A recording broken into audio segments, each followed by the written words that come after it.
Welcome to the last Math 25 official class. It's week 9. I'll be seeing people more because we have lots of study sessions scheduled. I'm looking at the class calendar, and so we have this current class at 10 today, but then we have lots of study sessions as we finish up the term. Some of these have Math 20 students requesting them. Some of them have Math 25 students requesting them, but no matter how they were organized, I'm sure that we will get to your questions if you attend them. They are on the calendar as hour-long things, but that doesn't mean I'm going to sit alone in a room with Zoom for an hour. So if people have 20 minutes of questions and then everyone leaves, I will leave too. So if you want to show up towards the end of one of these, maybe 10:45 Saturday works for you, just send me an email saying I'm going to be towards the end of the hour, and then I will know not to go off and start gardening or something.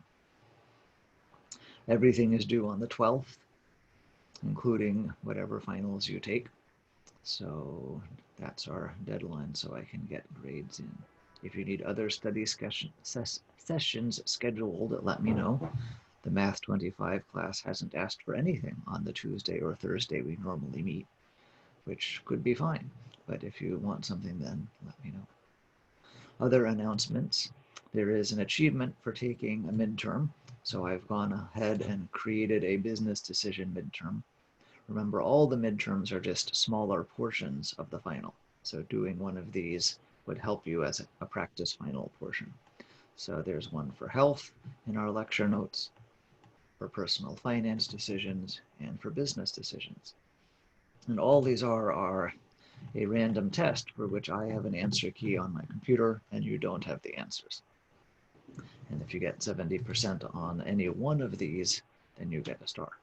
You can take more than one, but there's really no point to having me grade it for you after the first one. You could just go to the playgrounds and the gymnasia and take the practice test you want that has at the bottom grading yourself. Then you don't have to wait for me to get feedback. Also remember that in general, for any practice tests, whether it's one of the midterms or whether it's the overall final, then it's usually best not to take the whole test at once. Take as much as you can until you see that you're having trouble with one or two problems. Remember that you don't need very many in the first section. Don't waste time there. You only need 3 out of 10. And when you have one or two that are challenging, then stop. Look at how you've done those. If you got them correct, then great. Maybe you go on. Hide the answer key. If you had trouble with the two, then reload the page, get new numbers, and try those two again. And keep just working on the ones that are giving you trouble before you continue down the page, because you can't learn more than one or two things at a time anyway. That's not how our brains work. And eventually you'll work your way down the page and can try to get all 34 out of 40. But that's not going to happen the first time you try a practice test. So don't try and sit down and take a practice test your first time and do all the problems. You're going to be wasting your time. It might be slightly useful as a diagnostic to see which ones to study, but it's better to just go slow and steady. And as you get stuck, work on those.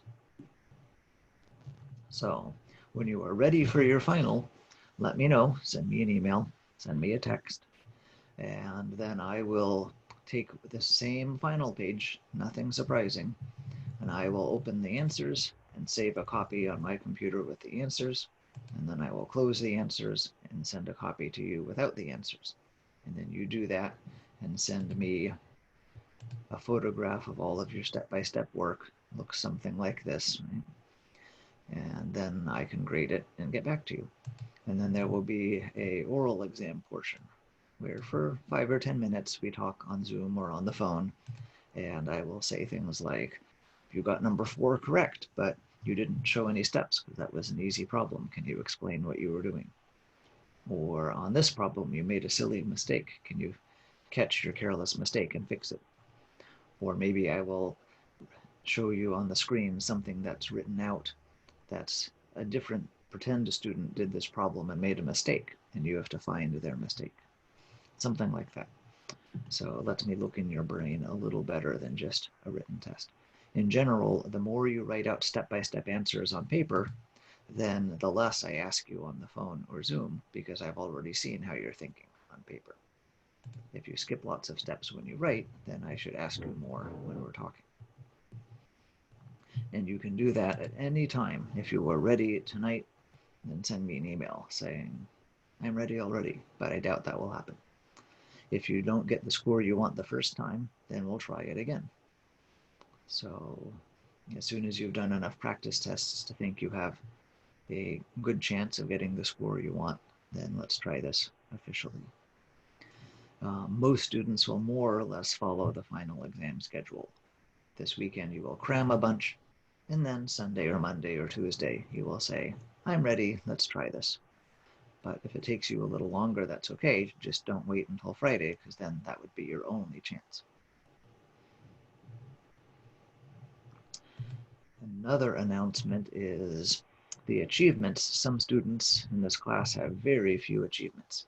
And if you want a good example of how to get lots of stars checked off without investing very much time, then back in the lecture notes, at the start of the Math 20 class yesterday, I went through an example student. We looked at Imogen,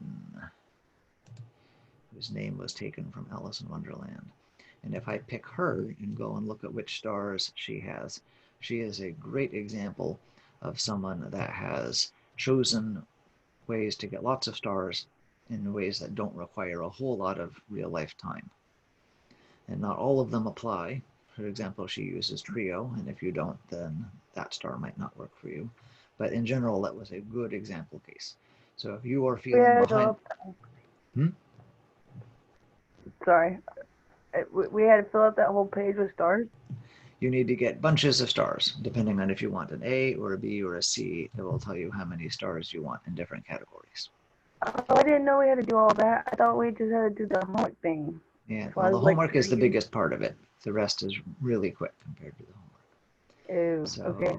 If you're confused about this, then I urge you to watch the first few minutes on Zoom or YouTube from the final class of Math 20, because we go step by step through Imogen's achievement page and talk about why those stars only take a few minutes to get. So you can also just talk to me, stay after class today, or have some other Zoom meeting, and we'll go through everything.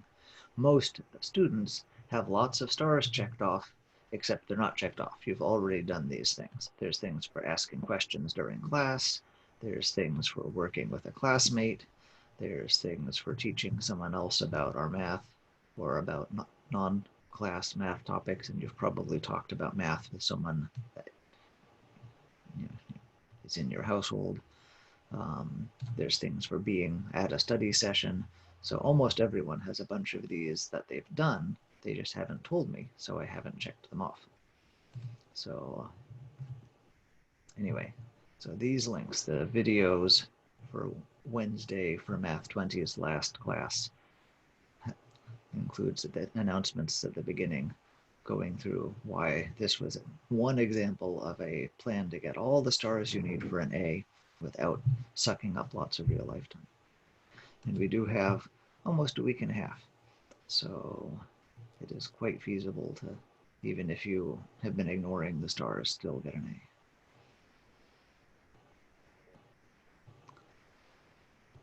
A. Okay, other announcement-y questions before we go into...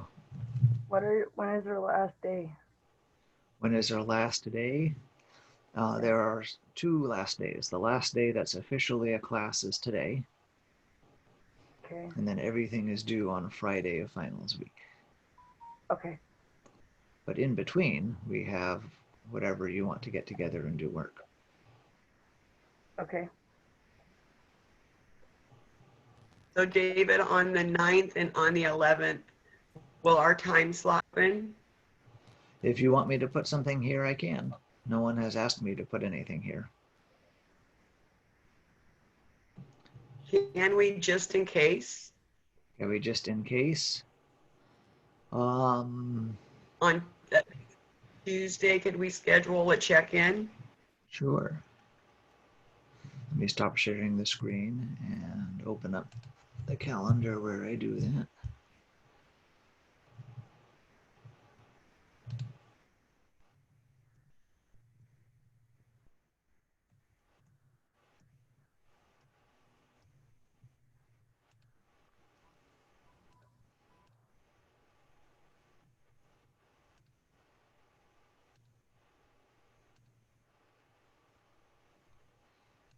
Share my screen again. Okay, so Tuesday at 10 now has a thing.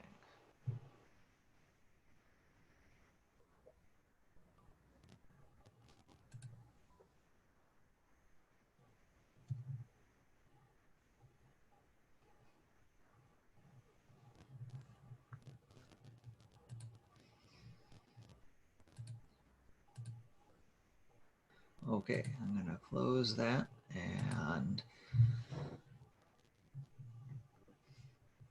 we're looking just at a random practice final. This isn't one that, this is not the one from the lecture notes page. That's a specific one that you don't have the answers to, and I do. This is just a random one. And so Donna had a question, and maybe other people too. So she wanted number 23 about simple interest. Do you mind if we do 22 also? No, that's fine. Okay. 23 is slightly tricky, so I would rather do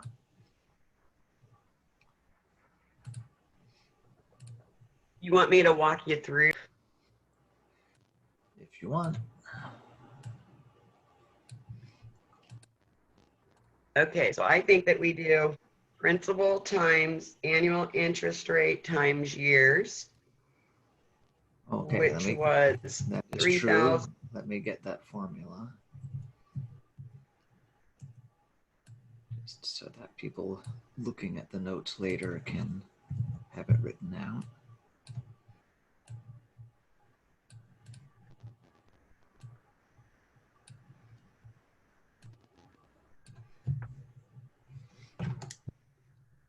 Okay, now I'm ready for you. Okay, so then I took the, well, 3,592. Okay, you have a different times- random numbers, so I'm going to use the ones here. But yes, the principal, the 3,143. We're going to times it by the 0.20 Yep. rate. So in your head, you did a great job of taking the percent and moving it left out of percent twice, 0.2. And then now we're going to go 110 days over 365. Right.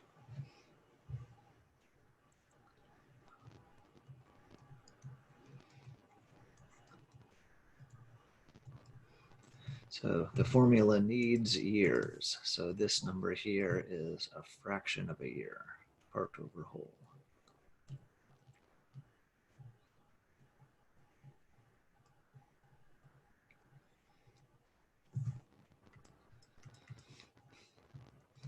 I'm going to write an extra step that you might have skipped. Our calculators don't like fractions. So whenever we see a fraction, then what we usually do is top divided by bottom. So I'm just going to write out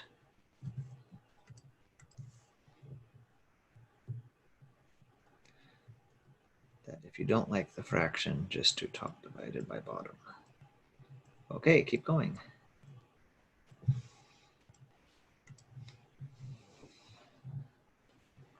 Let me get you your answer. That's true. I say to you, keep going, but it's really the calculator at this point. So for these numbers, I'm getting $189.44 on your paper with a different That's set what I of got. random numbers, then it would be different.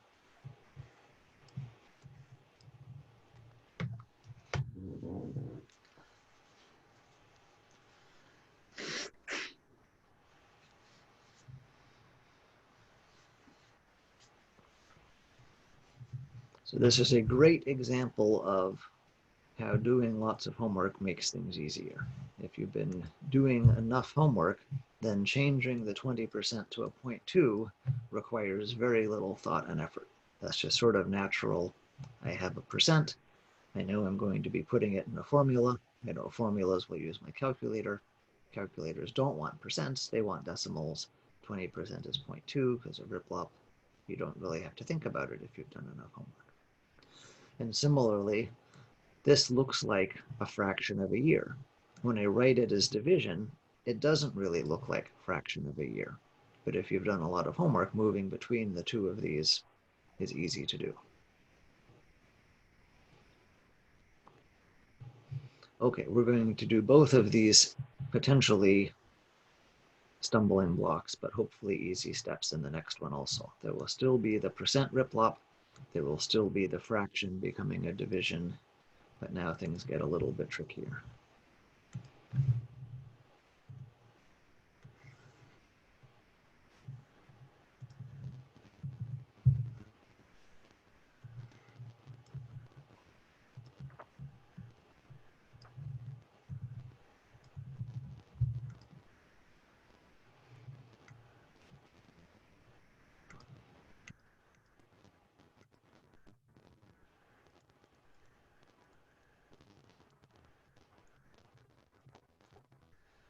Okay, so I think everyone in class right now was here when we did this a long time ago, but just in case you've forgotten or someone's listening in that wasn't here, the situation is that Joyce is going to get paid in 10 days, but something happened. There's some crisis. Her car broke down. She has a medical bill. Her water heater broke.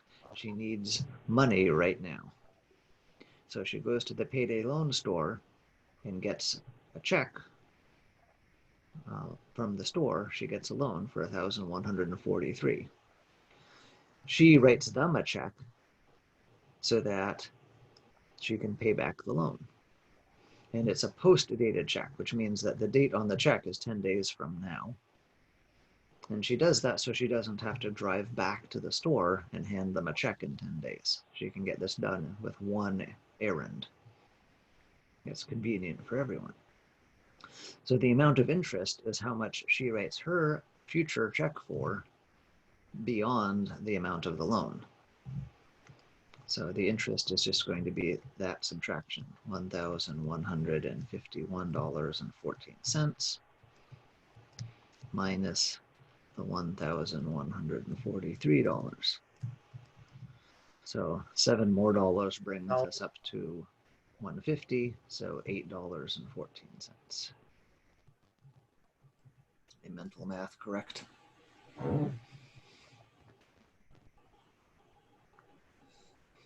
You're right. So now we plug things in. So the interest is the $8.14 we just found. The principal is that loan amount. The interest rate, we don't know. And the years is 10 days. So we're going to do the same thing. It's going to be a 10 divided by 365, just like the last slide. If you wanted to write two lines, you could write it 10 over 365 as a fraction first, but I'm giving myself more room on the slide by skipping that line. So this looks almost familiar. I like formulas, equations to solve that have something is a letter times something, but now our letter is in the middle. So we should fix that. And we certainly can switch the order of things when we're multiplying. 4 times 2 and 2 times 4 are the same.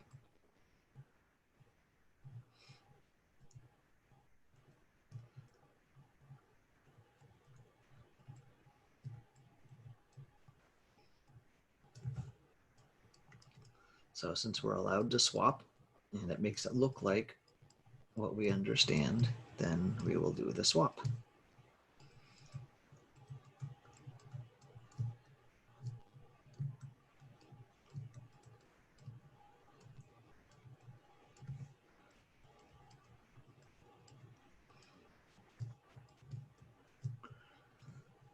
So all of this is one number. What is it? Let's see, 1143 times 10 divided by 365. I'm getting 31.315 about. I don't want to round in the middle of a problem, but on the other hand, for this particular problem, it's not going to be a big deal.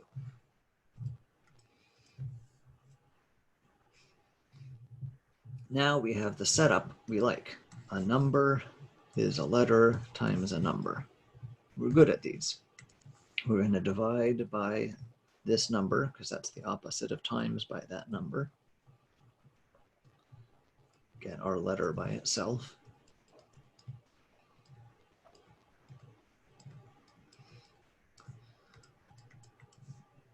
And on my calculator, I didn't actually round this. It's still sitting there in my calculator screen.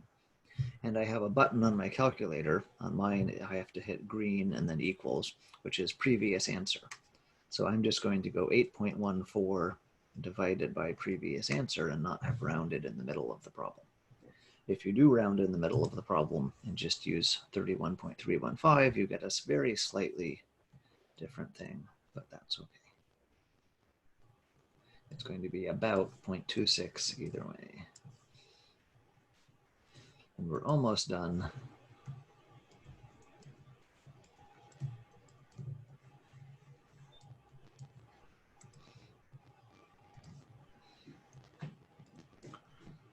It asks for a rate. Traditionally, we talk about rates as percents, so let's make our decimal into a percent.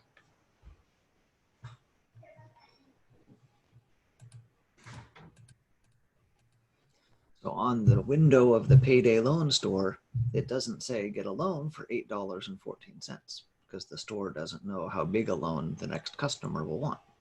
What's written on the store window is 26% interest rate for a simple interest payday loan.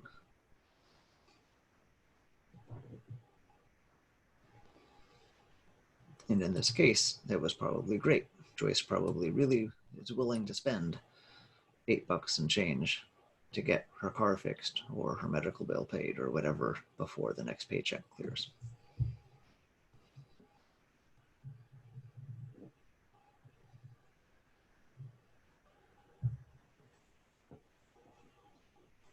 As a side note, this set of random numbers is a little bit too large. There is a state law in Oregon that 26% would be illegal. I think it's 22%. That's our current cap.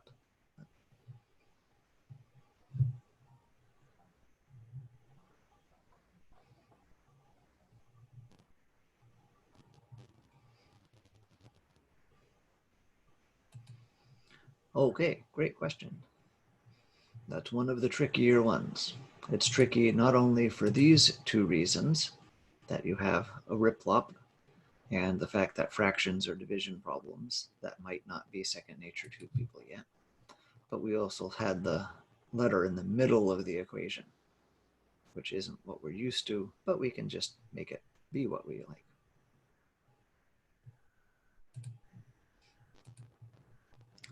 What's the next problem we do? You can ask me homework problems. We can go through the practice test questions more. Can we try to do likelihood or whatever that one is, the proportion one? Sure. I did a little bit of it last night and I turned it in this morning, but I just didn't really understand. Well, I broke down the formula, but I still didn't like.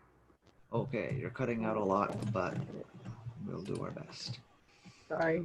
Which problem? I didn't understand much of it.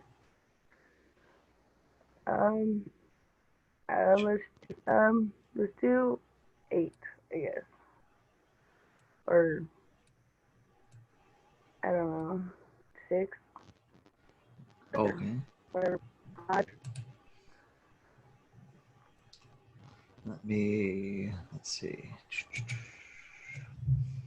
Open up lecture notes.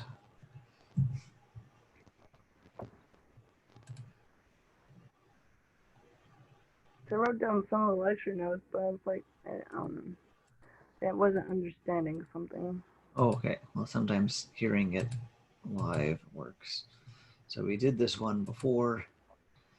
Look in the last video if you also have a question, but I'm happy to go over it again. Okay, so I'm going to grab that and put it in the newer Jamboard. Why didn't I grab?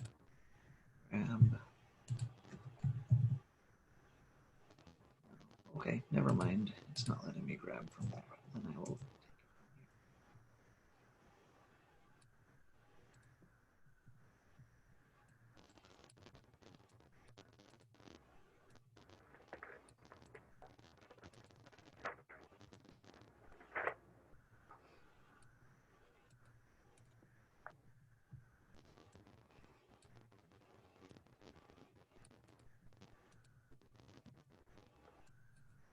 Oops.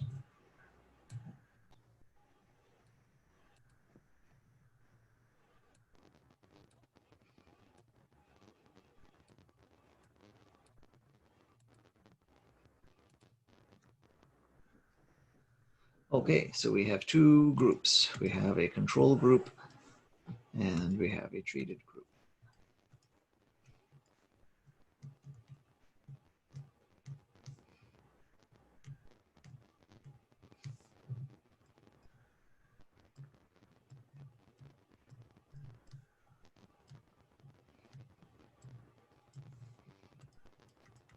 The control group, it says, had 34 out of 1,700.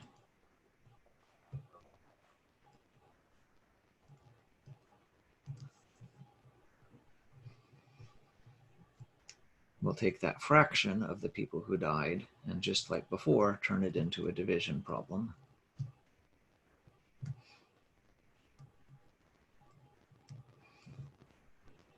We'll get about 0.02, which will be 2%. Okay.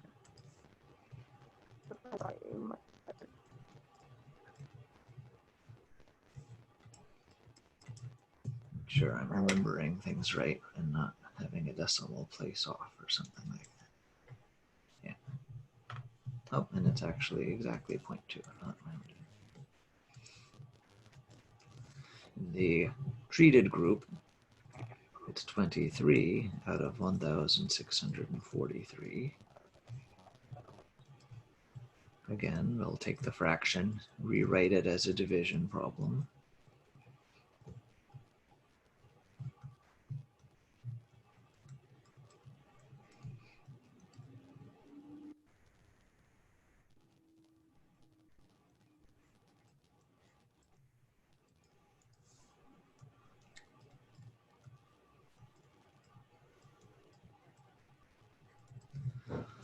Okay, so this wasn't what you asked, but we need these numbers for part 6. Okay, yeah, that's what I did, but I wasn't sure. I was like, So for 6, what's the absolute change when we subtract in the risk? So we're going to take the 0.02, subtract the 0.014, we get 0.006, which is 0.6%.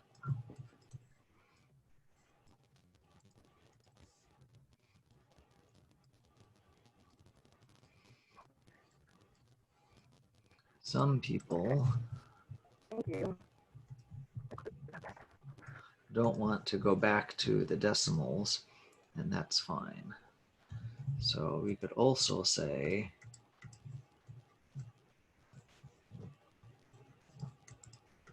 you could write it as 2% minus 1.4% is 0.6%. if you're used to the idea that sometimes percents are just labels, like apples and oranges, then this is much easier. 2 apples minus 1.4 apples is 0.6 apples. But some people, even though this should be simpler, get all hung up at the end, do I need to ripple up or something? Right.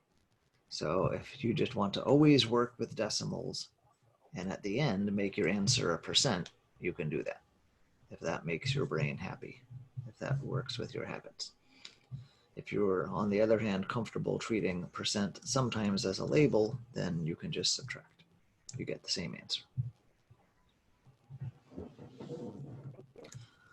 Problem 7 says, what if we do a percent change? So percent change is change divided by original.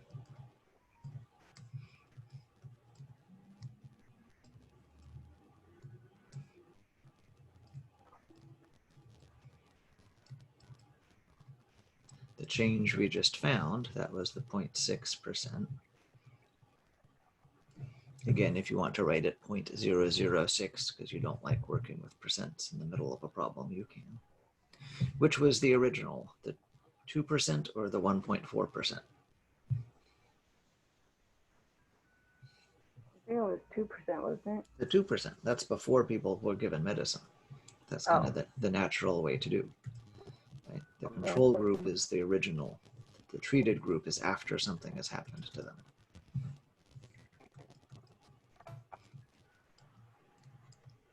So 0.6 divided by 2 is going to be 0.3, if I'm remembering that right. So then we need to make that a percent, so 30%.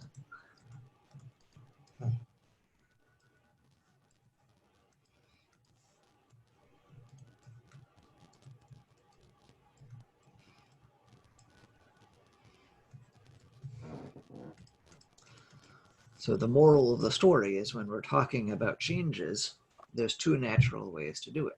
If I go from 160 pounds to 150 pounds when I'm dieting, then I might say, hey, I lost 10 pounds, I'm subtracting. Or I might say, I did a percent change. So whatever 10 divided by 160 would be, I could tell my friends, I lost 6%. Those are both normal ways in English to talk about changes. When the numbers are tiny, then when I subtract tiny numbers, of course, I get a tiny answer. I had something small to start with. So this makes it sound like not much happened. The reason that these numbers are small like this is in this case, we're considering people that are probably not going to die of breast cancer anyway. These are just people taken from the general population, and most people don't die of breast cancer. Most people either never get it or survive it. This problem talks about the people that were sort of destined to catch it. They've had a change in their rate, or they were of the 2% that were in trouble to start with.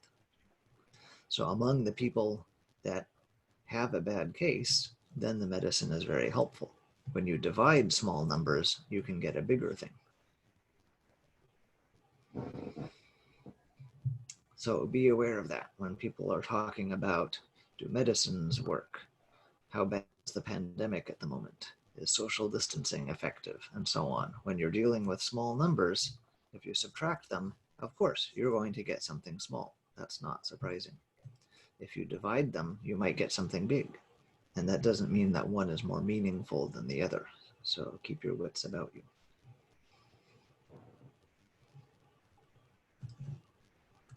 Okay, other problems from the homework.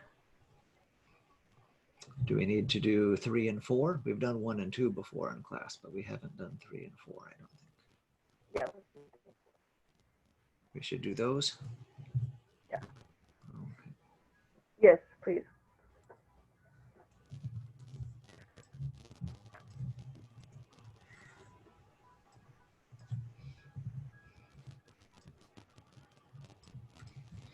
So probability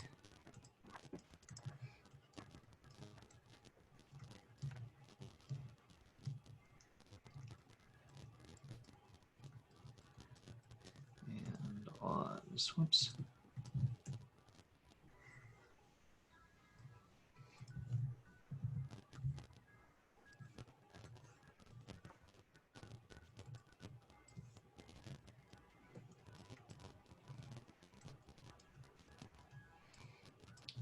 Okay, so one thing we want to count is which sums are the thing we like, the 8 or more.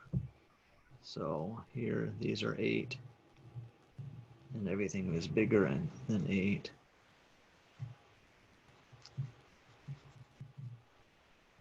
So it's all these green ones. How many did I just highlight?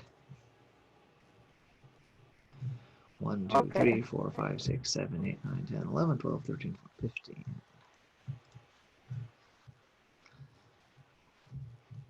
So we're calling these the desired ones because they're the ones the question asked about. Okay. We also have the total. 18 are desired. So 6 times 6, there's 36 total outcomes.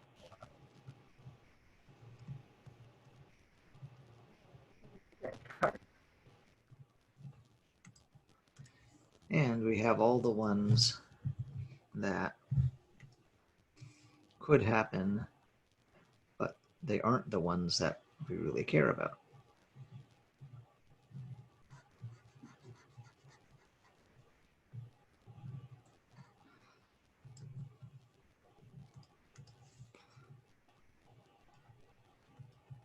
I could count them all, but it's faster if I just subtract.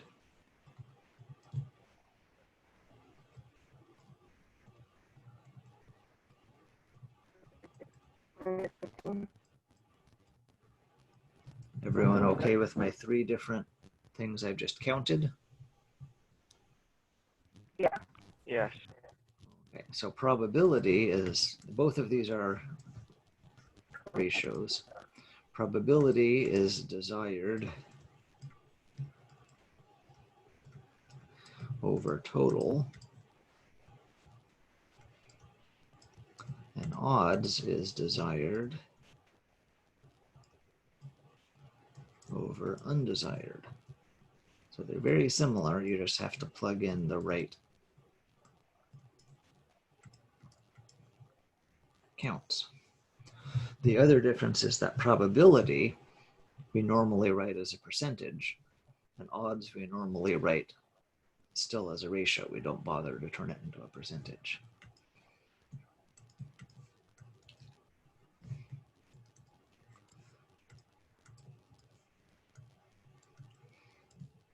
So for this problem, we'll take 15 over 36 as before, top divided by bottom. So I get 0.42 about.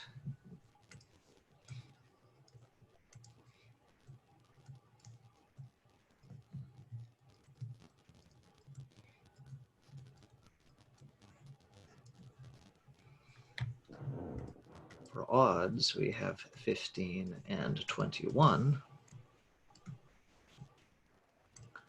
And then usually we reduce our odds.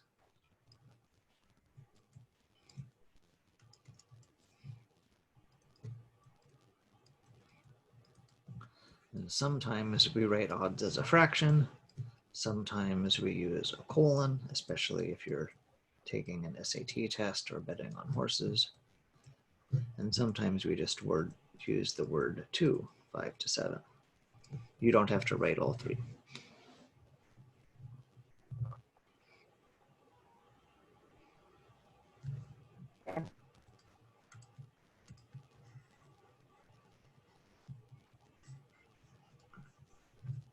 That doesn't help. Okay.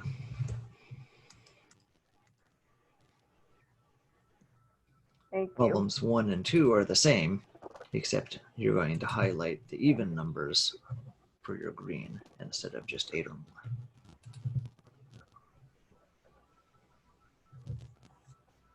Okay.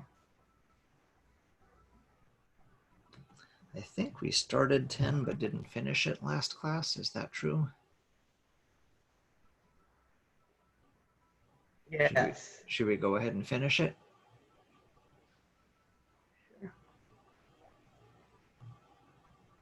Yeah. Why not? Okay. I'm going to grab what we wrote last time because I think that will just save time.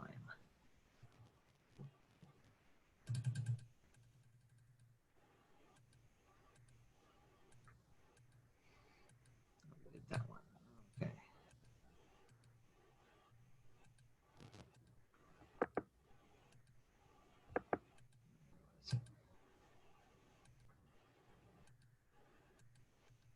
Maybe not.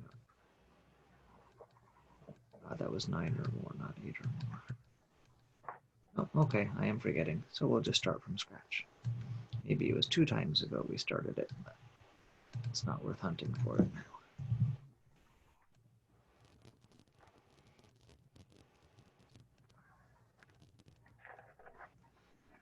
So all of these expected value problems put in your notes have the same columns. We're going to say, what's the outcome? That's a strange.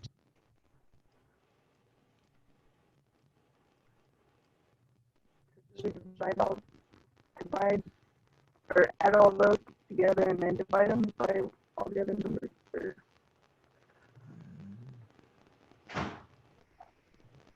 I believe I added them all up and then. We go across with multiplying, Okay. and then at the end we add them all.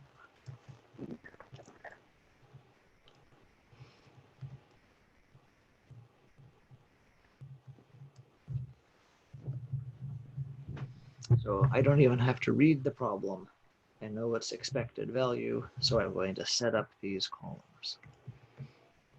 But now we'll read the problem. So your friend is starting a food cart business, and she has read, these numbers are fake numbers, who knows what it really is in Eugene or wherever, that new food carts have a 35% chance to go out of business. So that's our first outcome, is out of business.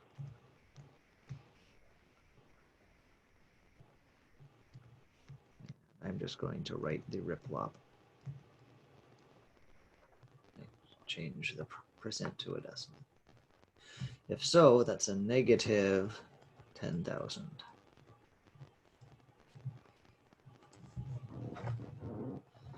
There's also a 30% chance to earn 20,000. So small gain is the next outcome.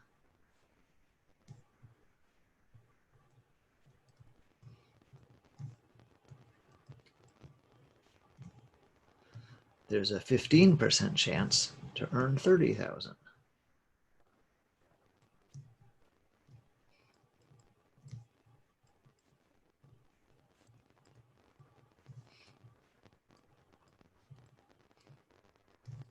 There's another 15% chance to earn 40,000.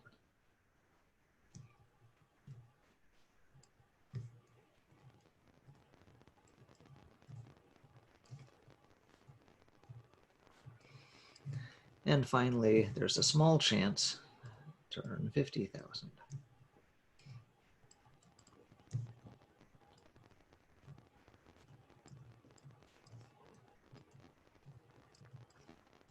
So for each of those, I multiply across. This one is negative.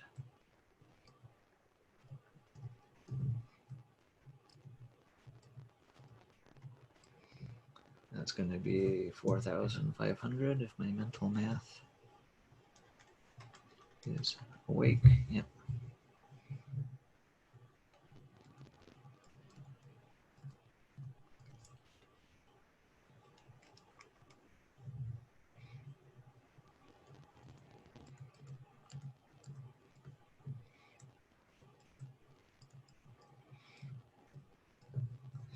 And at the very end, I add all those up.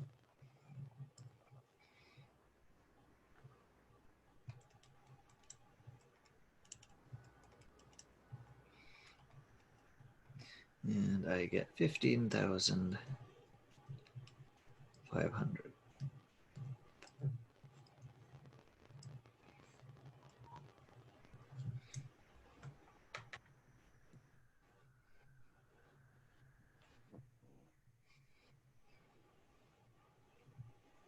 So at the top one, you just went negative or minus Yep, 3.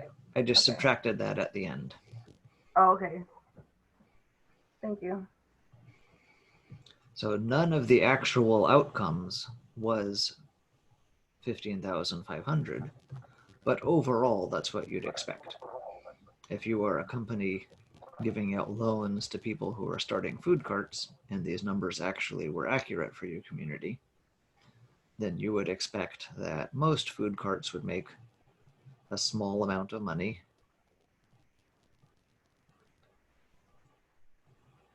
Okay. overall.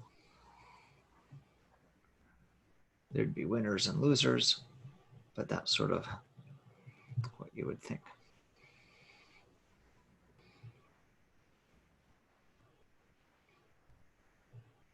Thank you. You're welcome.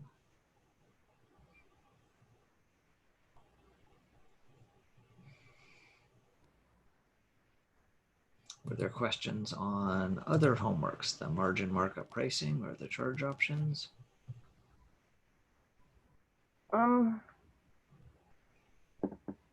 Yeah, well, I just did markup or margin markup or whatever. I don't know how bad I did, but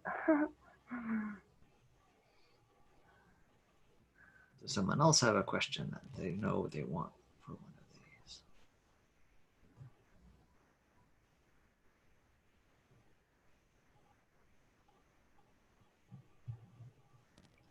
Or the charge options ones? yeah, let's do one of those.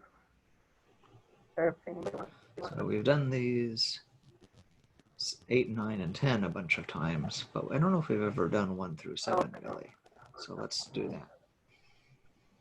So Rainer has a credit card that charges, not sure if this will be big enough to see. Let's see if we can grab that much and have it fit legibly on the screen. Maybe it will work.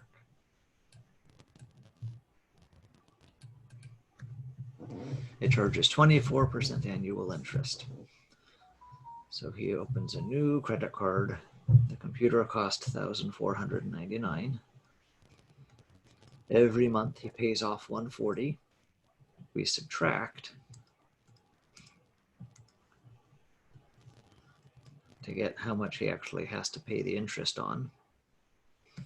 For the interest, we would take the 0.24, the annual interest, we'd divide it by 12 to make it per month. And then we'd multiply it by whatever this number is.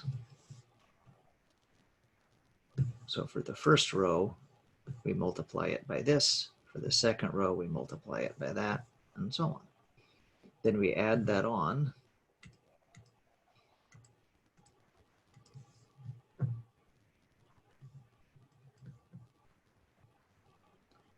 This number and that number we add together to get the ending amount.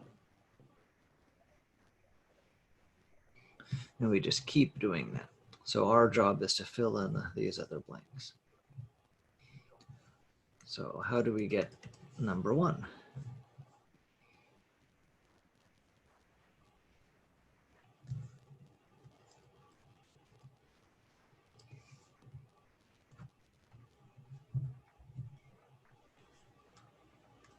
You would take the 390.67 and add it to the 7.81. Yeah. So I'm going to take this one and these two and add them up.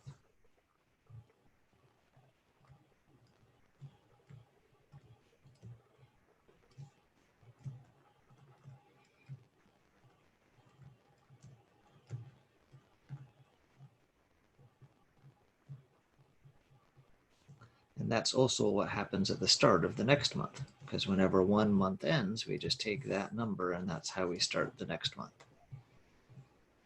He pays off 140. How do we do number 2?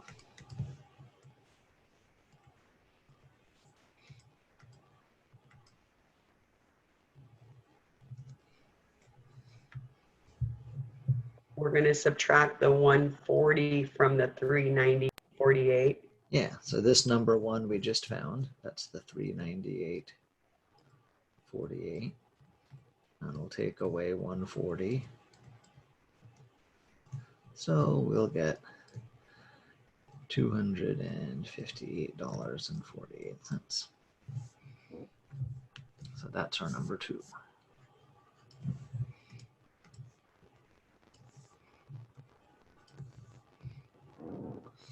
Now for number three, we can cheat. If we knew what number four was and just subtract. On the actual final, it might give you number four, and then you can just go 4 minus 2 is 3. But since it doesn't let us cheat this time, then we have to go forward. So remember how we get the interest column is a 0.24, which was the per year rate. Divide it by 12 to change a yearly rate to a monthly rate. And then multiply it by whatever we had there, which was the 258.48. So that's how we're getting this number 3.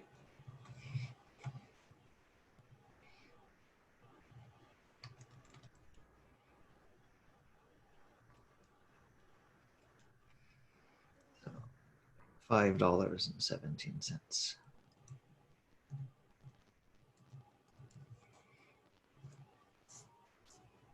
And now I'm out of room on the slide, but we could keep going. We would add up 2 and 3 to get 4, and so on, moving down the chart.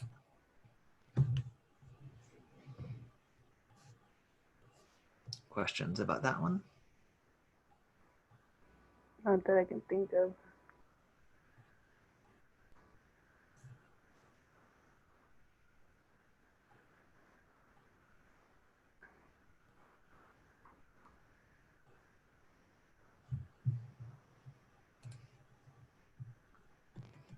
Okay, anything else on a practice final? Maybe I should let you look at a practice final on your own computer for a moment and pick out a problem.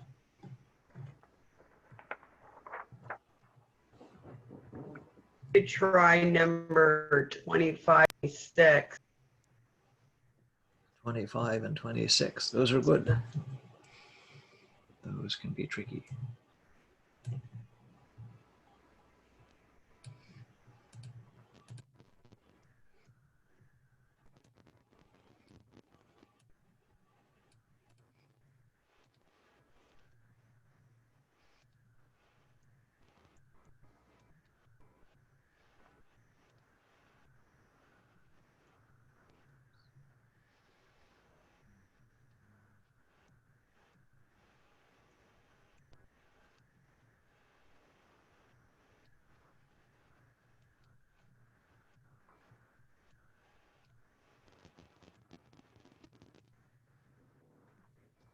Okay, actually I'm going to put this one up in the corner.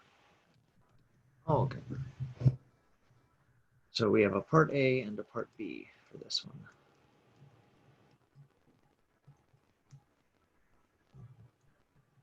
So part A is the first 18 years.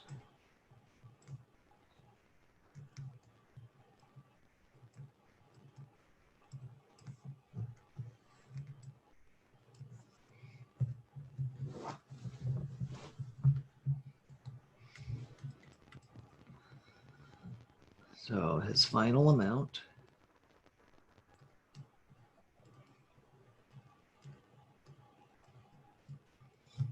is principal times 1 plus rate per payout.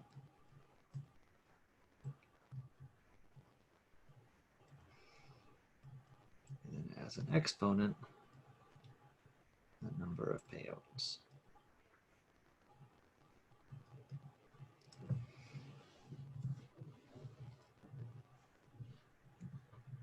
So his principal is 6,000.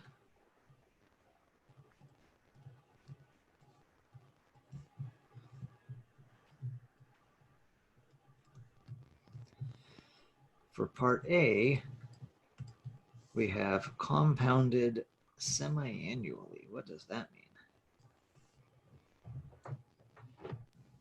Twice a year. Half a year. Twice a year. So we're going to take the 4% rate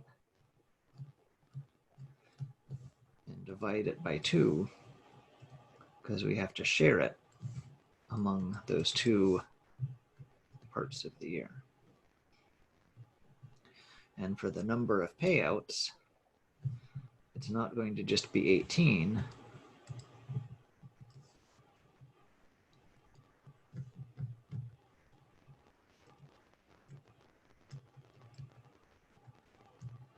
But we're going to have 36 payouts.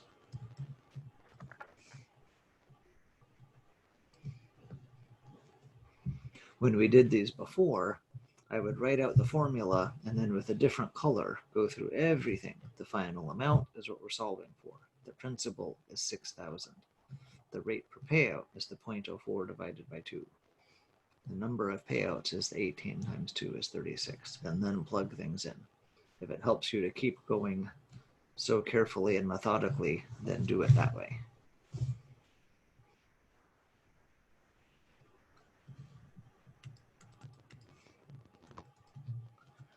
So what is this? 6,000 times parentheses 1 plus 0.04 divided by 2, close parentheses, exponent 36, and I get 12,000.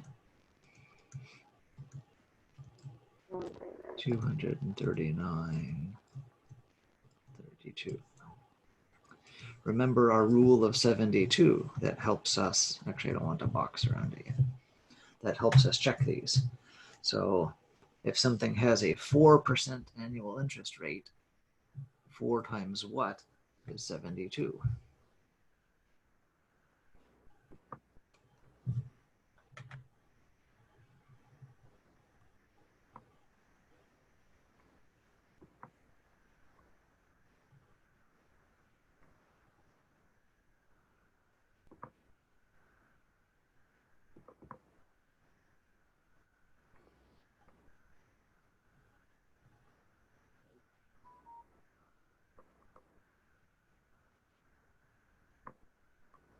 If we do 72 divided by 4, we get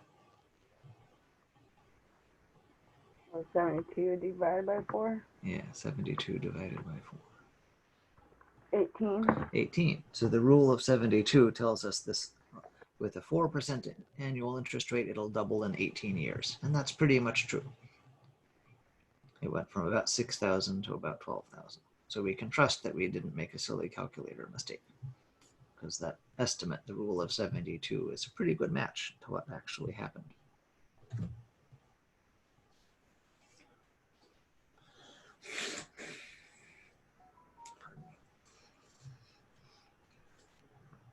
Okay, then part B is the next 10 years.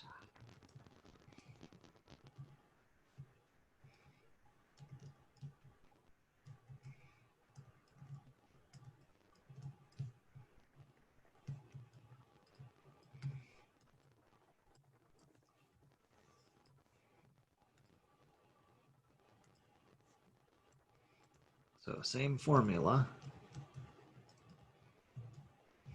What's our principal going to be? What are we at as we start the next 10 years?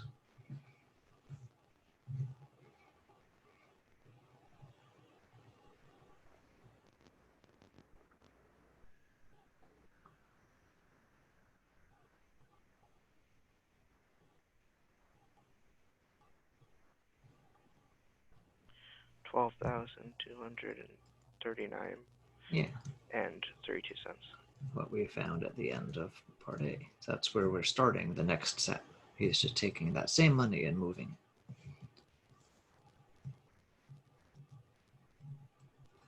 Now we have compounded weekly. So instead of 2s, we're going to have 52s. We're going to have this 10 years.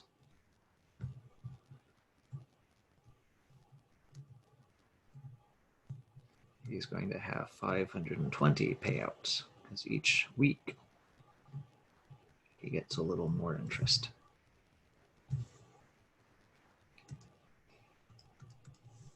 So we've changed to 3% just because it tells us that.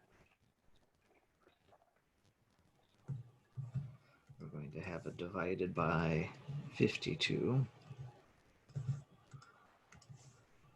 And we have an exponent of 520 we just found.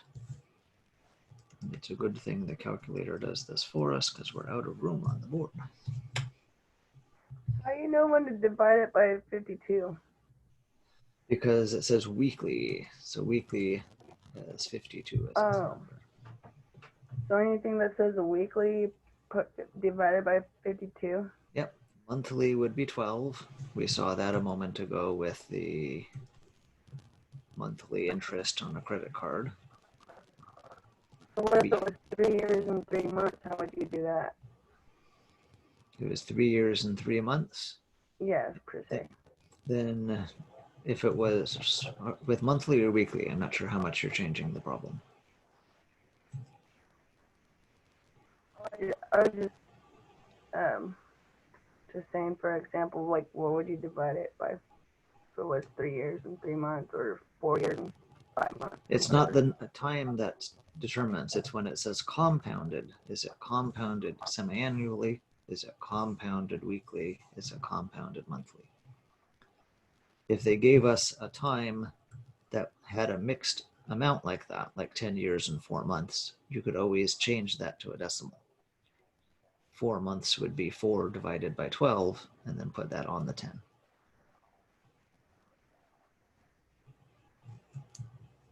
Okay. And you'd get 10.33333. Okay. So, but look for the word compounded. That's the one that tells us what kind of equation we're doing here. Okay. So remembering to use my parentheses keys correctly. That 520 right there above the 52. Yep, that's the 520 from up here coming down. Okay. Sorry, I couldn't see it.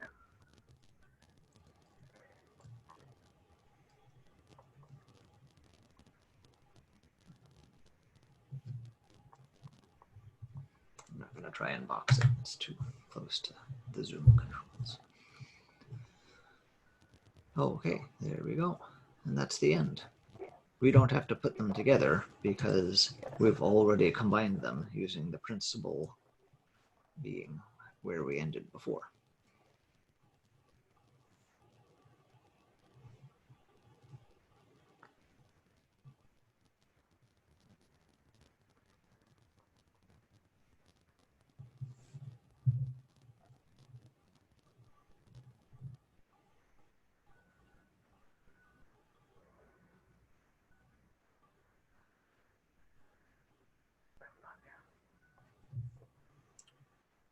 Should we do 26 also?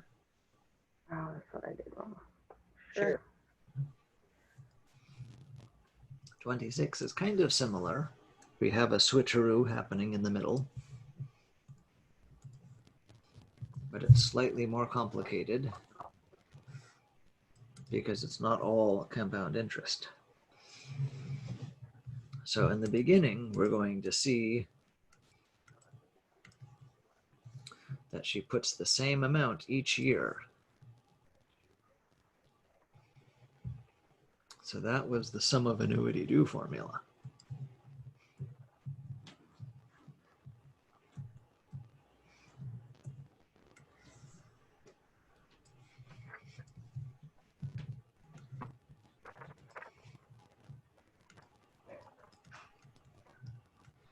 So that's a nice formula because it never has compounding time frames in it. We don't have to do any of the fidgets of divided by 12 or 52 or 2.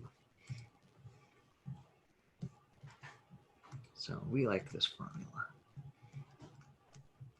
So the 1,900, we still call it a principal, but it's different. It's not that she put in 1,900 once and then just watched it for years. But every January, she does this again. The rate is 7%, so that's going to be a 1.07.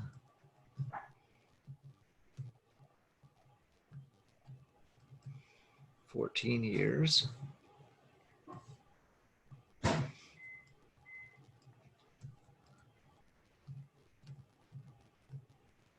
And don't put a 1 in front at the last time. We just put a 1 in front twice, so it's easy when you're careless to put a 1 in front the third time, but don't do that.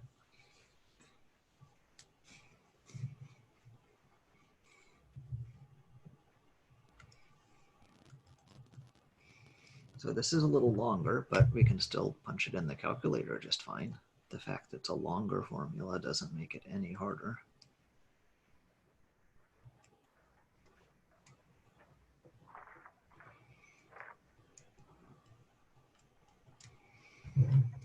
So I'm getting 45,845 and 14 cents. Do other people's calculators agree? Did I hit all my buttons accurately?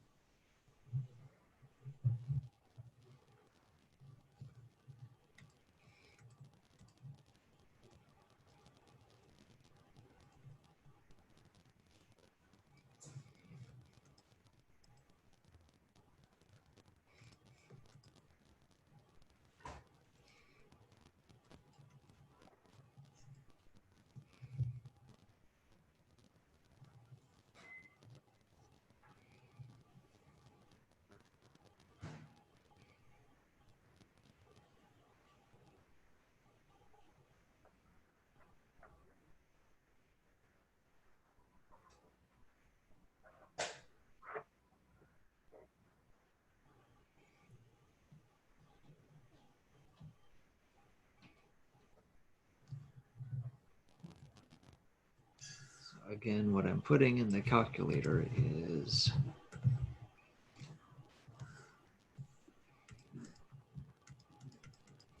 1,900 times 1.07 times, open my parentheses, 1.07. Then your key might look like y to the x, or it might look like a little caret symbol and a mountain sign. 14. A very few calculators, you have to push something to get down from exponent land, but most of the time you can just hit minus. Close the parentheses, divided by 0.07 and equals.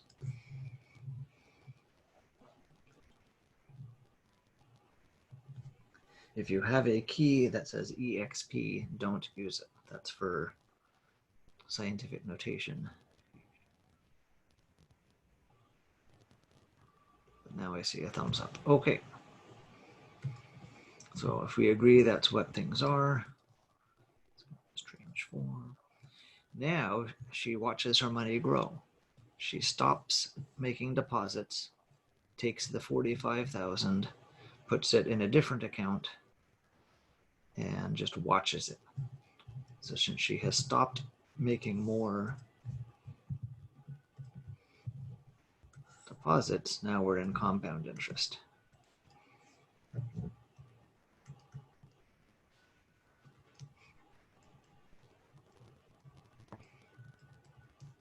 So we're starting with that.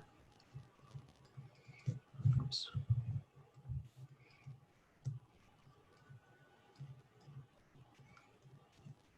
It's still 7%. It's annually, so we don't have to fidget with divided by 12s or anything. And it's 36 more years.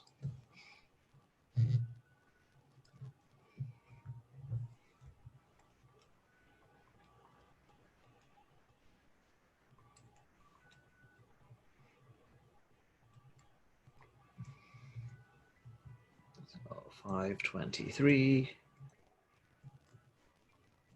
7:32:23.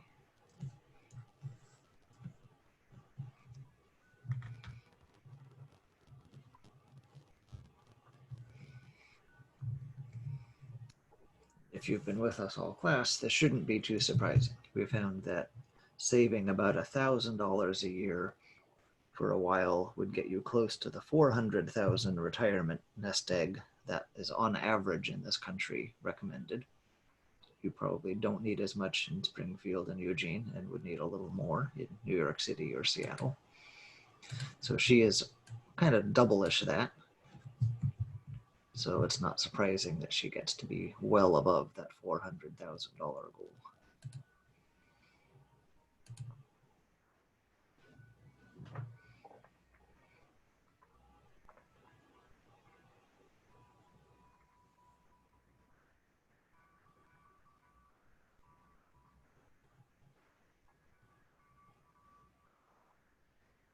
Okay, and we're pretty much out of time. Any questions about homework or taking finals or achievement stars or something? Do you want me to bring up a sample person with achievement stars and look at them? Yes, please. Real quick. Yeah.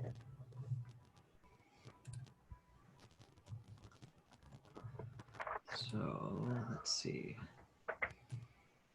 Who is someone in your class that's been doing pretty well? Let's look at Ladybug.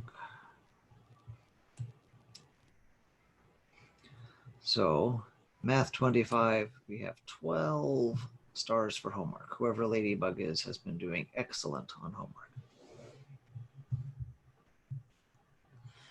If we go up to the top, to earn an A, you need 10 stars for homework. So whoever Ladybug is hasn't nagged me. We haven't had a little private small celebration where she sends me an email and says, I've done lots of homework, give me the stars. So this star and this star and this star, she has already earned. They're just not checked off. And at the very end of the term, on the 12th of the month, I would go through and double check everything, but it's better if you tell me. Okay. So that's the homework category. In the green background, how real math work, then this person probably has things that aren't checked off. I know she's done a problem on the board. There are very quick things. Work with a classmate, just starting a big issue. You don't even have to finish it. Just show me how you're putting numbers on the page. A 3-minute multiplication quiz. The representational fluency is a connect columns with lines activity. Those are all really quick things. Whoops, we lost our.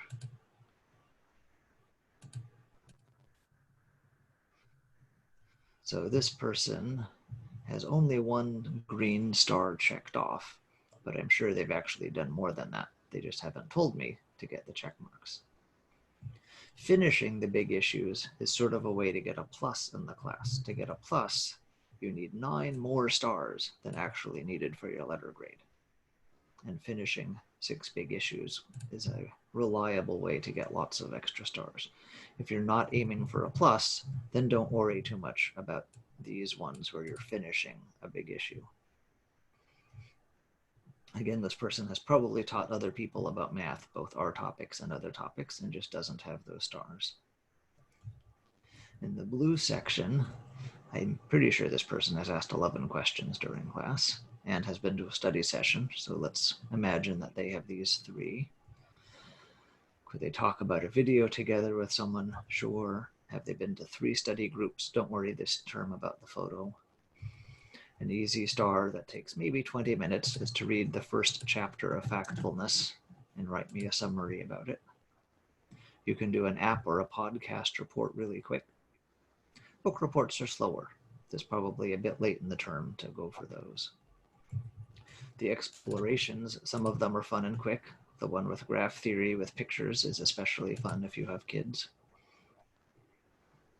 reporting on how you're better at getting unstuck, that you can probably just do with emailing me a sentence. Sharing some about how you learned about one of these topics when you're talking with someone, could be someone you're living with, that's one you probably have done. Work with a tutor, that's easy enough to do. If you've never done that, you could schedule that and do that in less than half an hour in the next week and a half. Find a new online video explaining our math topics. Email me the link and I'll put it in the website to help other students. But you can do a Google search and find something about compound interest formula or whatever you want. It might be a little late in the term to work with CAR and TRIO if you haven't yet, but lots of people have. It's probably a good time of the term to talk to an early outreach specialist. Again, these are the backup people that if your academic advisor isn't on top of everything and making you feel happy and certain about what you should register for in the summer or the fall and how you're doing on your progress to your degree or major, then they will be like a backup academic advisor. So you can click here and talk to them if you need that. If you don't, then no. This person has tried a midterm test and gotten 70% or more. They could do a no calculator test the same way. There's one of those in the lecture note pages. I think it's in the Math 20 section. If you earn higher than 66% on the final, that doesn't help you with the letter grade. But if you get to 70, or if you get to 85, you get extra blue stars, which again helps you get the plus for your letter grade because you have more stars than you need. Have you turned in 5 homework assignments on time? You don't have to have 80% and the check mark, just have an attempt on time. Almost everyone has this. So if it's not checked off, then nag me an email or after class and say, give me that star. After you take a practice test, write out a study plan. I've learned I need to work on the multiple step compound interest problems with Sir Topham Hatt. And I will do that by trying 3 of them on a practice test, something like that. So this is a real quick star to get because you're going to take practice tests anyway. Schedule when you'll take 5 of them. Right? Just tell me I'm going to do 2 on Saturday and 3 on Sunday, or I will do 1 before bed each night for 5 nights or something like that. So this person doesn't have a lot of blue stars yet, but they probably do. They're just not on the paper yet. So to earn an A, you need 8 of the green stars, 11 of the blue stars, 10 homeworks done. This person had more than enough homework. 2 stars about neatly written homework. Almost all of you have written out homework neatly enough. You might just not have sent it to me yet. So meet during office hours and hold it up to your webcam. Take a picture, send me an email. The same for notes. You only need 1 neatly written homework for a B, and only for an A do we care about if you write notes well. We talked about neatly written notes at the beginning of class yesterday in Math 20. So go back to the lecture notes page, and there's the no calculator test in the Math 20 area. And these videos, again, I'll go over what makes notes count as neatly written for that star. So, and then on the final, can you earn either 66 or 60 or 50%? So hopefully this won't feel too much like you're being forced to jump through hoops. That the goal isn't to make you feel like you're a circus animal. The goal is that at the end of Math 25, you can say, yes, I am good at math. Not only do I do homework and a final, but all of these other things count as how people deal with math in the real world. And I've done an awful lot of them, because you have. So you can leave the class feeling experienced and capable at math, and not just like you happen to do okay with homework and a test.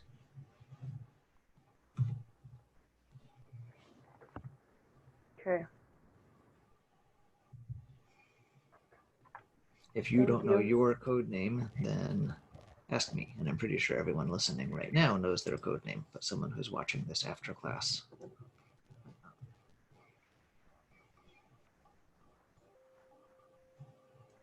And remember to click go after you pick your code name. Otherwise, it doesn't pick. Okay, that's all for today. Thank you. Thank you, David. So remember to check the calendar. I went too far. There we go. Friday at 2, right? Friday at 2 is on the calendar. All right. If you need other study sessions, let me know. Okay, well, thank you.